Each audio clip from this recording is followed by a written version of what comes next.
Hi, this is Dr. Gregory Sadler. I'm a professor of philosophy and the president and founder of an educational consulting company called Reason.io, where we put philosophy into practice. I've studied and taught philosophy for over 20 years, and I find that many people run into difficulties reading classic philosophical texts. Sometimes it's the way things are said or how the text is structured. But the concepts themselves are not always that complicated, and that's where I come in. To help students and lifelong learners, I've been producing longer lecture videos and posting them to YouTube. Many viewers say they find them useful. What you're currently watching is part of a new series of shorter videos, each of them focused on one core concept from an important philosophical text. I hope you find it useful as well. The third main participant in the university discussion that took place in the mid-20th century in England that had to do with theology and falsification was a contribution by Basil Mitchell. And he is, in some respect, responding both to Anthony Fleur's use of John Wisdom's parable gods, or just a little slice of it, a little bit reworded, and R.M. Hare's contribution, which talked about this imaginary term Blix and staked out a somewhat different position. So Mitchell begins by saying Fleur's article is searching and perceptive, but there is, I think, something odd in his conduct of the theologian's case. Now, what is the theologian's case? It has to do with the invisible gardener. The theologian says, well, we can't actually see or hear or find any genuine evidence of the gardener, but I nevertheless believe that the gardener is there. We see some order within the garden. And so, it's in some respect a less committed point of view, which is a point, by the way, that John Wisdom himself had stressed. So he says, the theologian surely would not deny that the fact of pain counts against the assertion that God loves men. In fact, this very incompatibility generates the most intractable of theological problems, the problem of evil. And if you're not sure what that is, the general idea is you've got a God who is all-knowing, all-powerful, all-good, and yet we have a world in which evil takes place, so there's some sort of contradiction there.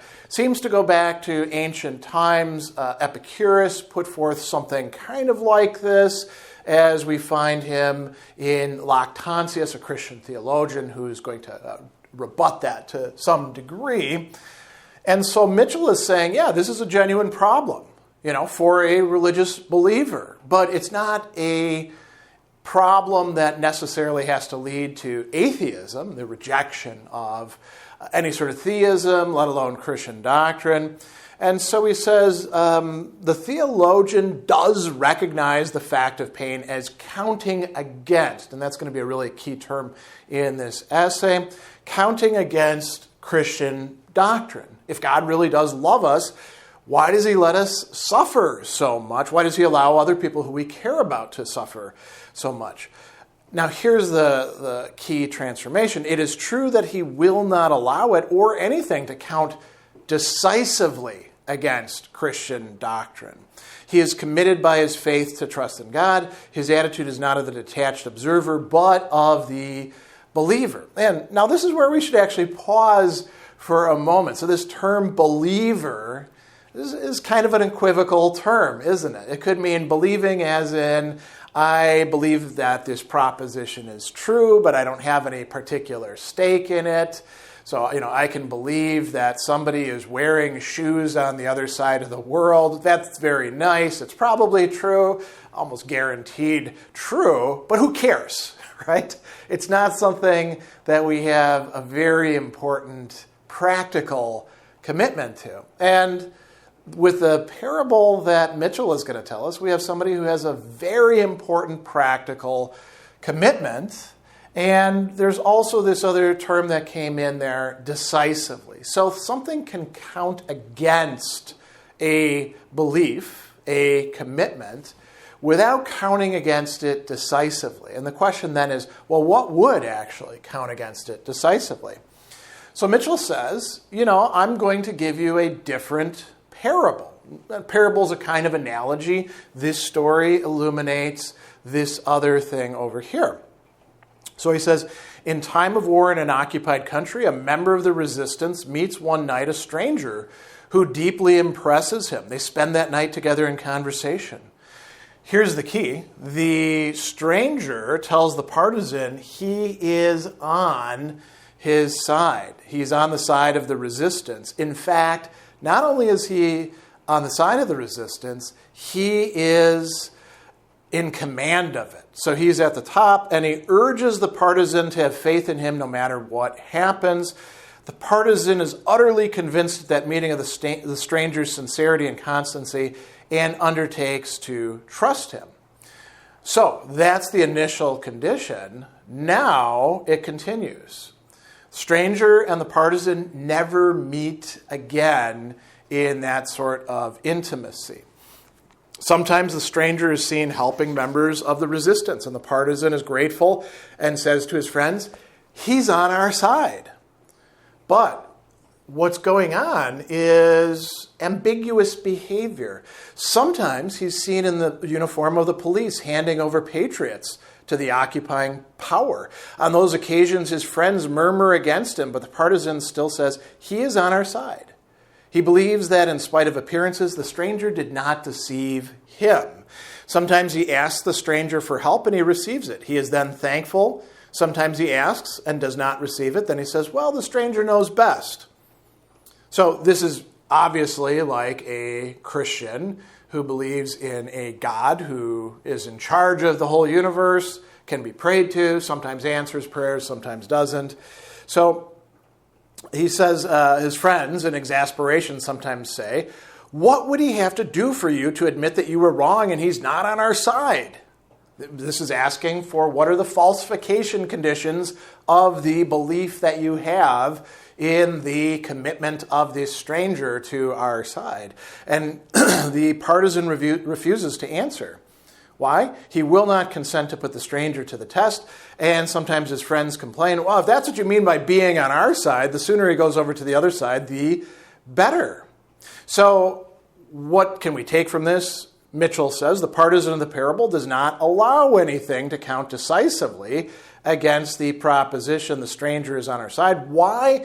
Because he has committed to trust the stranger. So this is a, you could say, volitional act. It's not just a being convinced.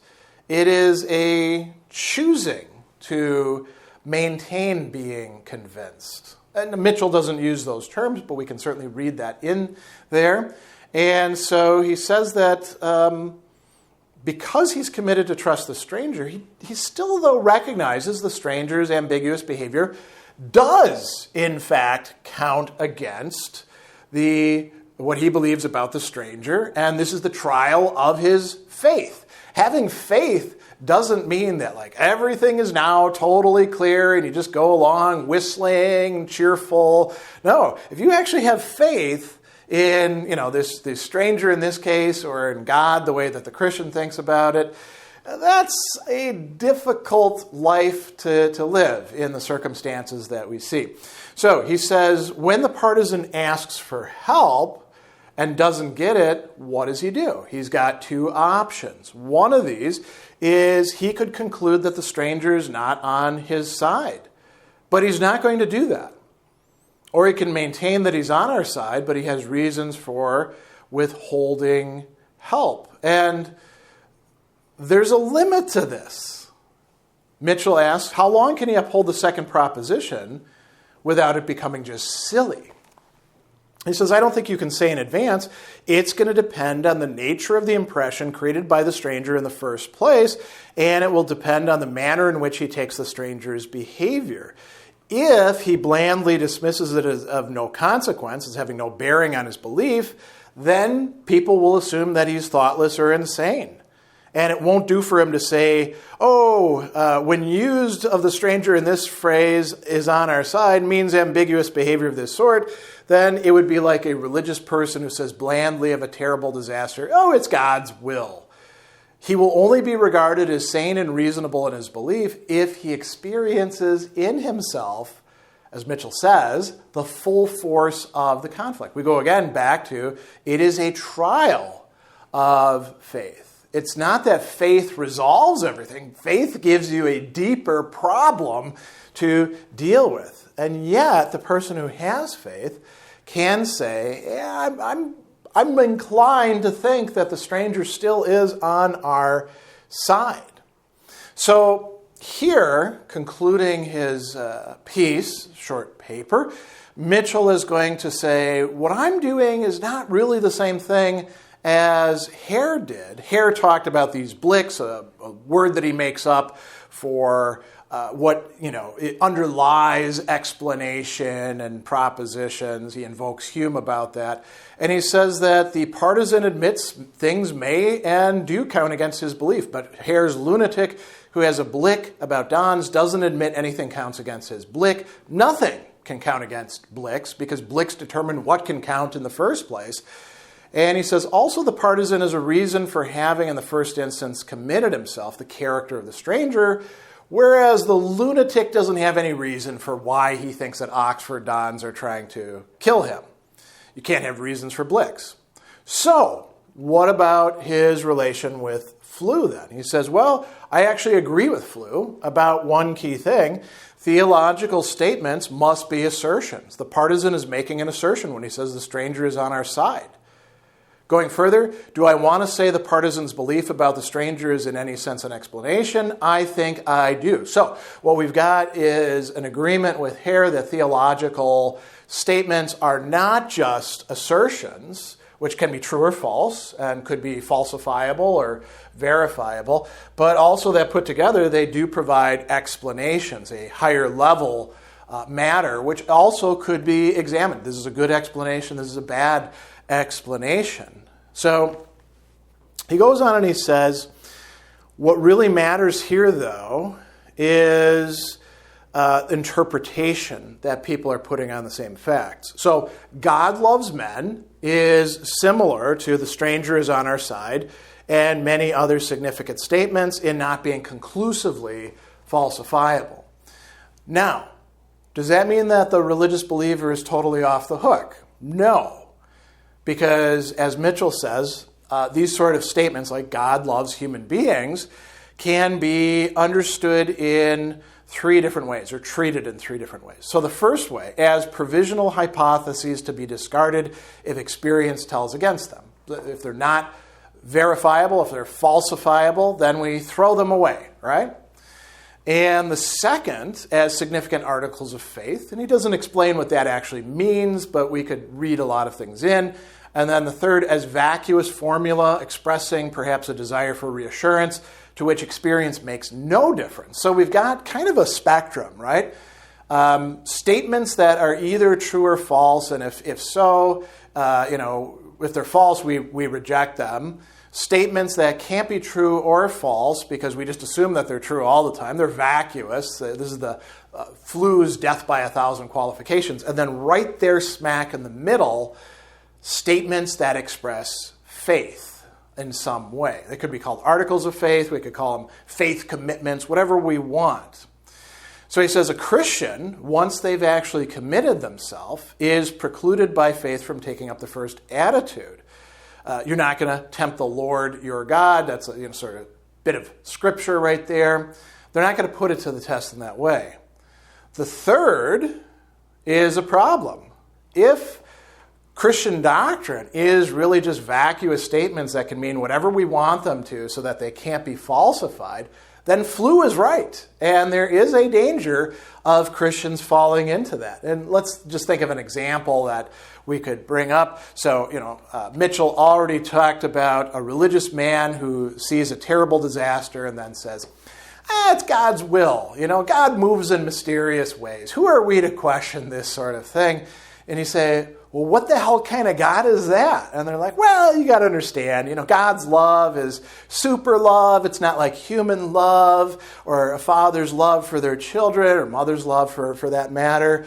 And you just keep making all these qualifications and eventually you're left with, I just like to believe this. Well, that's not going to work for any real doctrinal belief.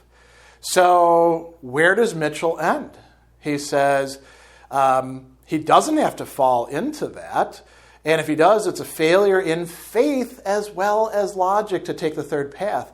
So it's got to be the second, namely that these are significant articles of faith. Now, what exactly that means, Mitchell doesn't explain, but that does provide us with a possible way, using this parable of the stranger who belongs to and guides the resistance, we hope, of understanding what religious believers really mean and really are committed to when they make statements about God or gods.